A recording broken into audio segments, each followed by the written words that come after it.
ان کے دو پہلو ہیں، ان کے دو جنبے ہیں، انہیں دو اینکوں اور دو زاویوں اور دو حیثیتوں اور دو اعتباروں سے دیکھا جائے گا۔ حسنین بھائی آپ تو شاعر ہیں، آپ تو الفاظ کو محسوس کریں گے۔ دو زاویوں سے دیکھا جائے گا، ایک ان کا بشری زاویہ ہے اور ایک ان کا نوری زاویہ ہے۔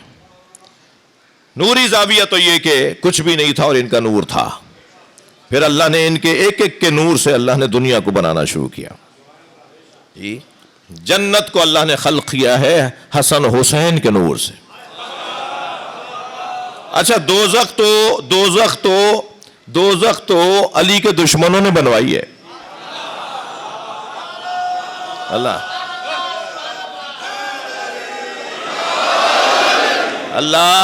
خالق خیر ہے بھائی، خیر ہی خیر۔ یہ دوزخ اللہ چاہتا ہی نہیں تھا بنانا، شاید کسی بچے کے لیے کوئی نئی بات ہو۔ دوزخ اللہ چاہتا ہی نہیں تھا بنوانا۔ حدیث قدسی میں ارشاد فرماتا ہے لو اجتمع الناس علی حب علی ابن ابی طالب، اگر ساری دنیا علی کی محبت پر مجتمع ہو جاتی، متفق ہو جاتی، لما خلقت النار، تو میں دوزخ ہی نہ بناتا۔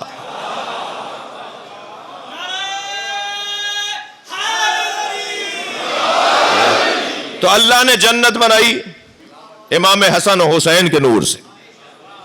جنت کے اندر بہت ساری چیزیں انہی کے نور سے بنائیں، حوروں کو بنایا، غلمان بنایا، جنت کی نہریں بنائیں اور ان کے نور سے بنائیں۔ اور اللہ نے سیدہ کے نور سے چاند اور سورج کو بنایا۔ سیدہ کے بارے میں میرے معصوم امام موسیٰ کاظم علیہ السلام سے پوچھا گیا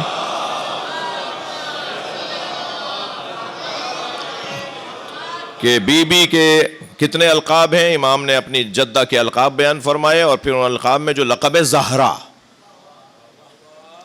وہ زہرا جس لقب کو قرار دیا گیا ہے، زہرا لقب جو قرار دیا گیا ہے، وہ اس بنیاد پر کہ جن کے وجود سے اللہ نے روشنی کو، نور کو، اس پوری دنیا کو روشن کیا ہے، وہ ہے زہرا۔ جی پوری کائنات جن کی وجہ سے روشن ہوئی ہے، چاند اور سورج جن کی وجہ سے بنا ہے۔ تو عزیزو، ایک پہلو ان کا یہ بشری پہلو ہے اور ایک پہلو ان کا نوری پہلو ہے۔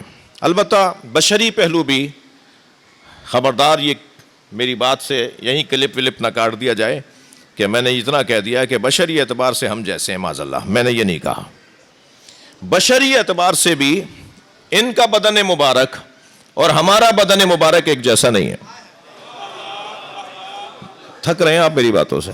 نہیں، ہمارا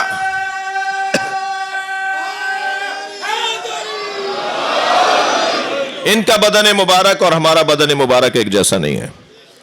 ایک دو مثالیں دے دوں؟ حیدر بھائی آئیے، ایک دو مثالیں دوں آپ کو۔ ان کا بدن مبارک اور ہمارا بدن ایک جیسا نہیں ہے۔ مثلا میری انگلی کٹے گی تو کیا نکلے گا؟ آپ کو مجھ سے زیادہ پتا ہے۔ یہ میری انگلی کٹے گی، ہاں صحیح کہا آپ نے، خون نکلے گا نا۔ نبی مکرم کے انگوٹھے سے دودھ نکلتا تھا۔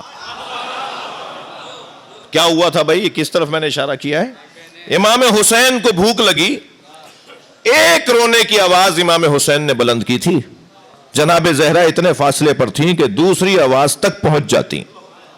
نبی مکرم نے اتنا انتظار نہیں فرمایا کہ حسین ایک دفعہ اور روئے، نبی نے اپنا انگوٹھا امام حسین کے منہ میں دے دیا۔ اس روایت کو سنی شیعہ نے لکھا ہے۔ نبی کے انگوٹھے سے دودھ نکل رہا تھا، حسین دودھ پی رہے تھے، اور نبی دوسرے ہاتھ سے سر سہلاتے ہوئے فرما رہے تھے حسین آہستہ آہستہ پیو، اللہ نے تمہارے لیے بنایا ہے۔ سرکار دو جہاں کا لعاب دہن، میرا آپ کے بدن کا پسینہ، لعاب، آنکھوں کا آنسو، خطرہ، ہمارے بدن سے جو رطوبتیں نکلتی ہیں، کچھ نجس ہیں کچھ کری ہیں، کچھ نجس ہیں کچھ کری ہیں، کراہت رکھتی ہیں، مگر سرکار دو جہاں کے بدن مبارک کے پسینے سے پروردگار عالم لوگوں کو شفا عطا کرتا ہے۔ سرکار کے لعاب دہن سے کڑوے کنویں میٹھے ہو جاتے ہیں۔ جی ہاں، مجھے اپنی نعت کے دو مصرے یاد آ گئے۔ حسنین بھائی کو اور حیدر بھائی کو دیکھ کر اور ذرا میں رنگ پکڑ رہا ہوں۔ جی عرض کیا تھا کہ جہان حسن سے نعت کے مطلع ضرور سناؤں گا، پھر وہ دو شعر سناؤں گا، دو مصرے سناؤں گا جو میرے مضمون میں. جہان حسن سے یہ انقلاب ہو نہ سکا، جہان حسن سے یہ انقلاب ہو نہ سکا، محمد عربی کا جواب ہو نہ سکا. اب وہ دو مصرے جس کی خاطر میں نے مطلع سنا دیا.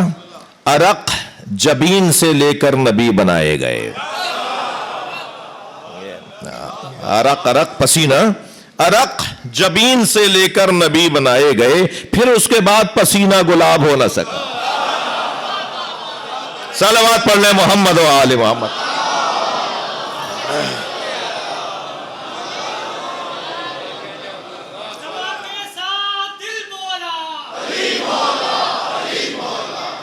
توجہ کر لیا آپ نے؟